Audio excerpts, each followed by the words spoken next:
আজকের ভিডিওটা তাদের জন্য শুধু যারা ভাবতেছেন 5 লাখ টাকা খরচ করে মধ্যপ্রাচ্যের দেশ বিশেষ করে সৌদি আরবে এসে 50,000 টাকা মাসে ইনকাম করবেন, 1 লাখ টাকা ইনকাম করবেন। দালালের কথায় শুনে আপনি নাচতেছেন, তাদের জন্য ভিডিওটা।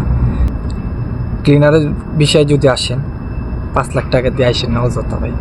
5 লাখ টাকা দিয়ে দেশ কিছু কইরা খাইবার চেষ্টা করেন, নয়তো একটা বিবর্তি কিনা চালান ভাই। আপনার টাকা দিয়ে আপনি আসবেন, আমি কেন আপনাকে নিষেধ করবো? নিষেধ করতেছি এই কারণে আমার মতো ক্ষতিগ্রস্তের মুখে আপনি পড়েন না ভাই। আসসালামু আলাইকুম, আশা করি সবাই ভালো আছেন। আমি আল্লাহর রহমতে অনেক ভালো আছি। আজকের ভিডিওটা তাদের জন্য শুধু যারা ভাবতেছেন 5 লাখ টাকা খরচ করে মধ্যপ্রাচ্যের দেশ বিশেষ করে সৌদি আরবে এসে 50,000 টাকা মাসে ইনকাম করবেন, 1 লাখ টাকা ইনকাম করবেন। দালালের কথায় শুনে আপনি নাচতেছেন, তাদের জন্য ভিডিওটা। দয়া করে ভিডিওটা টানবেন না। ভালো না লাগলে লাইক কমেন্ট শেয়ার করার কোনো প্রয়োজন নেই, সাবস্ক্রাইবও করার দরকার নেই।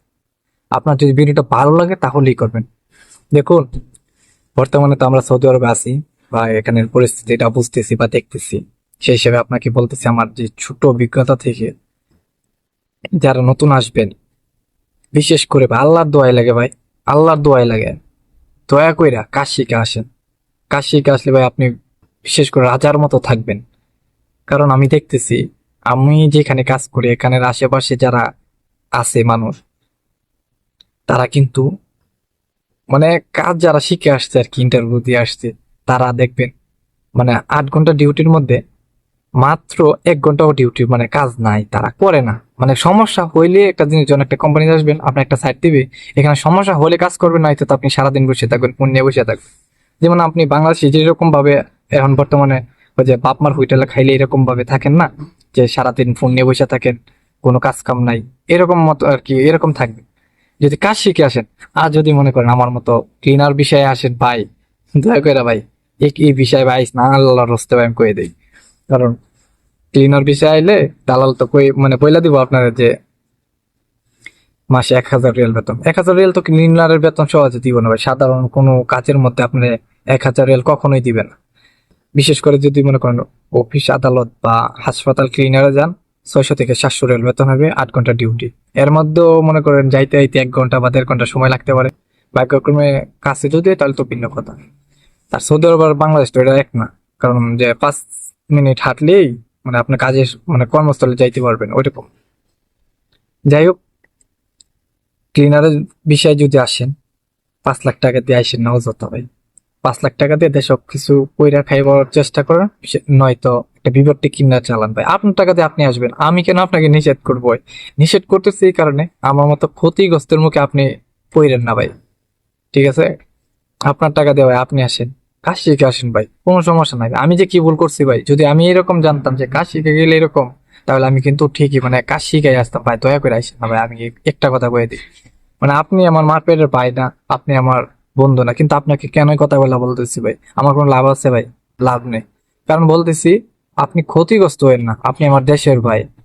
ঠিক আছে, অনেকে তো মনে করে যে দেশে থেকে মানে প্রবাসে গেলেই টাকা যে কাঁঠাল পাতা ছোটবেলায় টুকায় নিতাম না, যে এটা দিয়ে মানে 5টা পাতা দিয়ে ওই রকম মনে করে।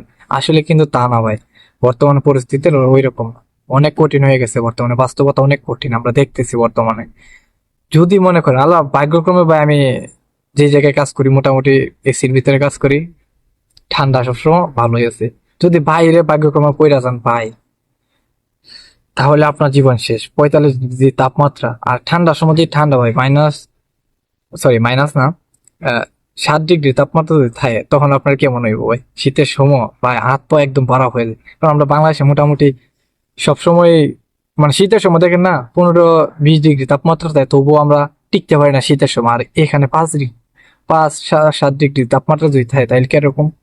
আমি এবার বাইরে গেছিলাম ভাই, আমি খবুজ আনতে, সরি খবুজ কইলাম, আপনারা অনেকে মনে করেন যারা দেশে আছেন, খবুজে রুটি রুটি আনতে গেছি বাইরে ভাই। হাত পা মানে ঠান্ডা হয়ে গেছে, আমি পাও চলতেছে না, হাত মানে রুটি ধইরা মানে এরকম নিয়ে আসতে পারতেছি না, আঙ্গুলে এরকম সোজা করতে পারতেছি না, তাই না মানে সোজা করলো। তাড়াতাড়ি রুমে আসছি, পরে একটু মানে কম্বলের নিচে গেছি, পরে ঠিক হয়ে গেছে। যাক, তবে শেষ একটা কথাই বলবো শেষে, যে আপনার টাকা দিয়ে আপনি আসেন, কাজ শিখে আসেন, রাজার মতো থাকবেন ইনশাআল্লাহ। আপনার জন্য আমি দোয়া করি। আপনি সফল হন, আপনার পরিবারের মুখে হাসি ফুটান, দেশে যান, ভালো একটা জীবন যাপন করেন, এটাই আমি চাই সবসময়। আর হ্যাঁ, আমার কথা যদি ভুল ভ্রান্তি হয় অবশ্যই সবাই ক্ষমার দৃষ্টিতে দেখবেন। আর আমি যেহেতু গ্রামের ছিলাম, আমার কথায় ভুল ভ্রান্তি হবে, এটাই স্বাভাবিক। আমার চ্যানেলে আর এই ভিডিওটা যদি বিশেষ করে ভালো লেগে থাকে, লাইক কমেন্ট শেয়ার করে দিবেন। আর আমার চ্যানেল নতুন হয়ে থাকলে প্লিজ একটা সাবস্ক্রাইব করে দিবেন। আর পরবর্তী ভিডিও পাওয়ার জন্য চ্যানেলের নোটিফিকেশন করে দিবেন, যেন আমার এই ভিডিওটা আপনার ফোনে চলে যায়। তো ভালো থাকুন, সুস্থ থাকুন, আবার দেখা হচ্ছে নতুন কোনো ভিডিওতে। আল্লাহ হাফেজ।